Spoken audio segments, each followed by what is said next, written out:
पूरे देश में लोग कहने लगे हैं कि पहली बार एक ईमानदार पार्टी आई है देश में। अगर मैं सरकारी अस्पताल बहुत अच्छे कर देता हूँ और गरीबों को अगर फ्री इलाज मिलता है तो इससे बड़ा अच्छा काम क्या हो सकता है पुण्य का। ईमानदार सरकार होती है तो बीजेपी वाले भी हमें वोट देते हैं, कांग्रेस वाले भी हमें वोट देते हैं, दोनों ही पार्टियां साफ हैं। 10 मार्च को नतीजे आएंगे। इस बात की कोई गारंटी नहीं है कि 11 मार्च तक काँग्रेस वाले काँग्रेस में ही बचेंगे। पुढारी ऑनलाईनमध्ये आपल्या सर्वांचं मनापासून स्वागत। गोव्यामध्ये आपल्याला माहिती आहे विधानसभेच्या निवडणुका सुरू आहेत। 40 जागांसाठी 301 उमेदवार रिंगणात आहेत। या निवडणुकीमध्ये आम आदमी पक्षही प्रचंड ताकदीने उतरलेला आहे। आम आदमी पक्ष 40 पैकी 39 जागांवर लढत आहे आणि एके ठिकाणी त्यांनी अन्य उमेदवाराला पाठिंबा दिलेला आहे। या पक्षाचे सर्वेसर्वा आणि दिल्लीचे मुख्यमंत्री अरविंद केजरीवाल साहेब आज आपल्या सोबत आहेत। आज आपण त्यांच्याशी निवडणुकीच्या निमित्तानं संवाद साधणार आहोत। नमस्कार सर। कैसी है गोवा की राजकीय हवा? पंजाब की बहुत अच्छी है या दिल्ली की है या गोवा की है, आप क्या कहना चाहेंगे? गोवा में मैं जो देख रहा हूँ कि आम आदमी पार्टी एक एजेंडा लेके आई है कि हम दिल्ली में हमने बहुत अच्छा काम किया, उसको लेके गोवा के लोगों में काफ़ी चर्चा है। मैं गोवा में कहीं भी जाता हूँ तो लोग 3 बातें बोलते हैं। गोवा के कोने कोने में चले जाइए कि सर आपने दिल्ली में स्कूल बहुत अच्छे किए, यहाँ भी करना। दिल्ली में हॉस्पिटल बहुत अच्छे किए, यहाँ भी करना। दिल्ली में बिजली ठीक कर दी, बिजली मुफ्त कर दी, यहाँ भी करना। तो एक तो दिल्ली के जो हमारे काम है उसको लेके बहुत पॉजिटिविटी है। दूसरा, हमने गोवा के लिए जो एजेंडा दिया है वो सबको पता है कि हम यहाँ क्या करेंगे। हम महिलाओं को 1-1 हज़ार रुपया देंगे, हम बिजली मुफ्त देंगे, बिजली 24 घंटे करेंगे, हॉस्पिटल ठीक करेंगे, सड़कें ठीक करेंगे, माइनिंग 6 महीने में चालू करेंगे, लैंड राइट्स देंगे, सबको पता है। कांग्रेस के बारे में अगर बात करो कि कांग्रेस का क्या एजेंडा है, कोई एजेंडा नहीं है। बीजेपी के बारे में बात करो कि क्या एजेंडा है, कोई एजेंडा नहीं। तो उन दोनों पार्टियों को तो चिंता ही नहीं है गोवा के लोगों को। वो कह रहे हैं वोट दो वोट दो। क्यों दो भाई? कह रहे हैं भाई अब देखो बीजेपी वालों ने 10 साल लूटा, अब हमारी बारी है, अब हमें लूटने दो। तो इसीलिए गोवा के लोग जो है आम आदमी पार्टी की तरफ एक उम्मीद से देख रहे हैं। दूसरा, लोग ये भी देख रहे हैं कि इन दोनों पार्टियों ने, इनके नेताओं ने खूब लूटा है और आम आदमी पार्टी एक ईमानदार पार्टी है, दिल्ली के अंदर ईमानदार सरकार की। जो लोग हमारी तरफ उम्मीद से देखते हैं। आप तो गोवा में आपकी पार्टी विभिन्न क्षेत्रों में 12 साल से भी ज़्यादा काम कर रही है और पार्टी में आपने बहुत बदलाव भी किए। अब आपने अभी कहा वैसे पार्टी को गोवा के गांव-गांव में एक पहचान हुई। लोग आपके पार्टी में बातें करते हैं। ये जो बदलाव है आपके पार्टी में, इस बदलाव को आप किस नज़रिए से देखते हैं? एक्चुअली दिल्ली में जैसे जैसे हमने अच्छा काम किया उसकी चर्चा पूरे देश में होने लगी है। पूरे देश में लोग कहने लगे हैं कि पहली बार एक ईमानदार पार्टी आई है देश में और दूसरा ये लोग अच्छा काम करते हैं जनता के मुद्दे से। कौन सी पार्टी आज देश में जो कहती है कि हमें वोट दो, हम आपके स्कूल बनाएंगे? कोई पार्टी नहीं बोलती। कोई पार्टी नहीं बोलती कि हमें वोट दो, हम आपके हॉस्पिटल बनाएंगे। अकेली आम आदमी पार्टी है। तो पूरे देश के अंदर इसकी चर्चा होने लगी है। उसी तरह से गोवा में भी उसका तो पिछले 7-8 साल के अंदर, स्पेशली पिछले चुनाव के बाद से जैसे जैसे दिल्ली के अंदर अच्छे काम हो रहे हैं उसकी हवा चारों तरफ फैली। आपने अभी इलेक्शन के वक्त कहा कि हम बिजली मुफ्त में देंगे। इसकी बहुत अन्य पार्टियों ने आलोचना भी की, लेकिन कुछ समय बाद आपकी नकल सभी पार्टियों ने शुरू की। तो इसके बारे में आप क्या कहेंगे? तो मेरा ये कहना है कि जो हमने चीज़ें मुफ्त की, ये लोग हमें क्रिटिसाइज करते हैं कि केजरीवाल फ्री दे रहा है। इनको एक तकलीफ ये है कि अगर मैंने जनता को कई चीज़ें फ्री दे दी तो इनके लिए लूटने के लिए पैसा नहीं बचेगा। ये नहीं चाहते कि जनता को बांटा जाए। मेरा इनसे प्रश्न है कि अगर मैं सरकारी स्कूल अच्छे करता हूँ, शानदार बनाता हूँ, पढ़ाई अच्छी करता हूँ और वहाँ गरीबों के बच्चों को अगर फ्री शिक्षा मिलती है तो इससे बड़ा राष्ट्र निर्माण का काम क्या हो सकता है? अगर मैं सरकारी अस्पताल बहुत अच्छे कर देता हूँ, बहुत अच्छा इलाज हो जाता है, वहाँ पे सारी दवाइयाँ फ्री, टेस्ट फ्री, इलाज फ्री होता है और गरीबों को अगर फ्री इलाज मिलता है तो इससे बड़ा अच्छा काम क्या हो सकता है पुण्य का? अगर हम हर परिवार को 300 यूनिट बिजली फ्री देते हैं, इन बड़े बड़े मंत्रियों को 4-4 हज़ार यूनिट बिजली मुफ्त मिलती है हर महीने, तो जनता के पैसे से इनको मुफ्त बिजली मिलती है, लेकिन जनता के पैसे से जनता को मुफ्त बिजली मिले तो इनको मिर्ची लगती है। तो ये तो ठीक नहीं है। तो जो भी हम देते हैं सोच समझ के देते हैं जनता को।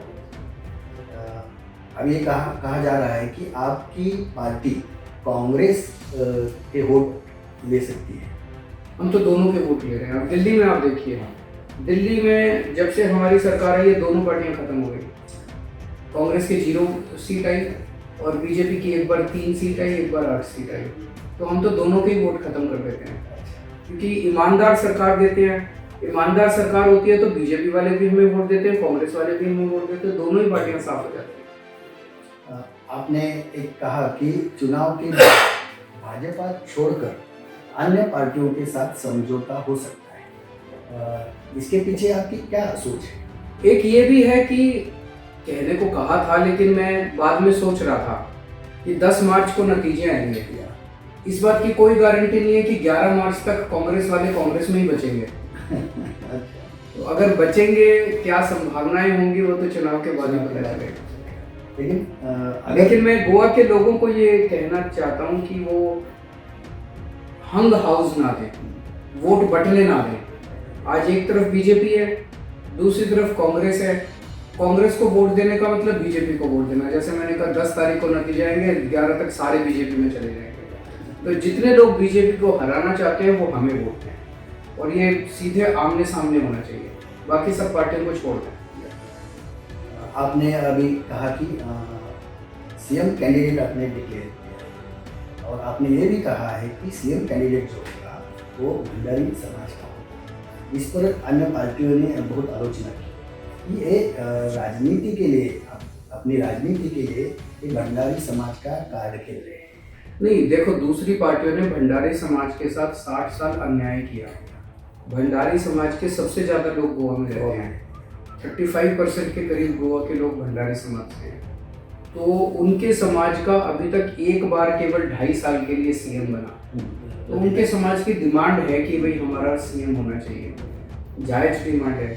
लेकिन इन दोनों पार्टियों ने को लगता है कि भंडारी समाज का आदमी सीएम बनने लायक नहीं है, तो वो उन्होंने कभी उनको सीएम नहीं बनाया। जैसे बीजेपी है, वो श्रीपद नायक जी को क्यों नहीं सीएम बनाते? इतने फेमस आदमी है, इतने पॉपुलर आदमी है। इस बार तो उनके बेटे को भी टिकट नहीं दिया। तो दोनों पार्टियां जो है वो भंडारी समाज का अपमान करती हैं, भंडारी समाज को न्याय नहीं देती हैं। तो भंडारी समाज के अंदर एक ये फीलिंग ऑफ हर्ट था, उस फीलिंग को दूर किया हमने। ये लोग कास्टिज्म करते हैं, उसको दूर किया हमने।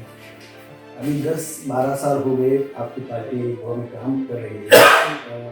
पार्टी के नज़रिए से आपको क्या फर्क महसूस होता है? पहले क्या था और आज क्या है? जाहिर तौर पे हमारा संगठन भी काफ़ी एक्सपैंड किया है, लोग भी काफ़ी जुड़ रहे हैं आम आदमी पार्टी के साथ। तो मैं इस बार काफ़ी, मुझे उम्मीद है कि हमारी पार्टी अच्छा करेगी। अभी आपने शिक्षा और आरोग्य के बारे में बात की। जग में देखा जाए तो निजीकरण बहुत हो रहा है, और आम आदमी पार्टी ऐसी पार्टी है जो समाज की शिक्षा का, समाज की आरोग्य का जवाबदारी, शिक्षा हो या आरोग्य हो, उसकी जिम्मेदारी सरकार खुद लेना चाहती है। बिल्कुल, हाँ। तो ये थोड़ा सा अलग पिक्चर है। ये बहुत अच्छा आपने प्रश्न पूछा, कोई नहीं पूछता है। Thank you. ये पूरे देश के अंदर एक गलत डायरेक्शन में हवा बहने लगी थी। जब मैं आम आदमी पार्टी ने शुरू किया था, मैं एनजीओ में काम करता था, हम देखते थे कि पूरे देश के अंदर शिक्षा का निजीकरण हो रहा है, सरकारी स्कूल बंद किए जा रहे हैं, और हर जगह माहौल ये था कि सरकारी स्कूलों को किसी कंपनी को हैंडओवर कर दो। और सरकारी स्कूल बंद करके सरकार तो स्कूल नहीं चला सकती, सरकार तो अस्पताल नहीं चला सकती। अस्पताल बंद किए जा रहे थे, प्राइवेटाइजेशन किया जा रहा था सारे हेल्थ सेक्टर का, सारे एजुकेशन सेक्टर का। तो इसका मतलब इस देश में अगर कोई गरीब बच्चा पैदा होगा और उसके बाप के पास पैसे नहीं है, तो वो ना तो शिक्षा दे सकता है और ना वो इलाज करा सकता है। ये ठीक नहीं है। फिर सरकार होती किस लिए है? शिक्षा देना और अच्छी स्वास्थ्य सुविधाएं देना, मैं समझता हूँ कि किसी भी सरकार की बेसिक जिम्मेदारी है। कोई सरकार अगर ये दोनों नहीं दे सकती, उस सरकार को इस्तीफा दे देना चाहिए। हमने ये करके दिखाया। 7 साल के अंदर हमने करके दिखाया कि सरकार चाहे तो अच्छी शिक्षा भी दे सकती है, अच्छी स्वास्थ्य सेवा भी दे सकती है। तो अब ये हवा उल्टी बहने लगी है, पूरे देश के अंदर ये चर्चा हो रही है, भाई अगर दिल्ली कर सकती है तो तुम क्यों नहीं कर सकते, तुम भी करो। आपने शुरू से ही आपके पार्टी ने कहा है कि भ्रष्टाचार मुक्त शासन हम देंगे। अगर हम आज की स्थितियों को देखें तो लगता है कि कैसे मुमकिन है। आप दिल्ली में तो कैसे दिया, करना चाहते हैं? दिल्ली में तो दिया, तो गोवा में आप दिल्ली में, गोवा में भी देंगे। हमारी पार्टी का बहुत कट्टर सिद्धांत है, हम कुछ भी बर्दाश्त कर सकते हैं, भ्रष्टाचार बर्दाश्त नहीं कर सकते। अमित पालेकर को भी मैंने सीएम बनाने के पहले अपने दिल्ली में घर में बुलाया था।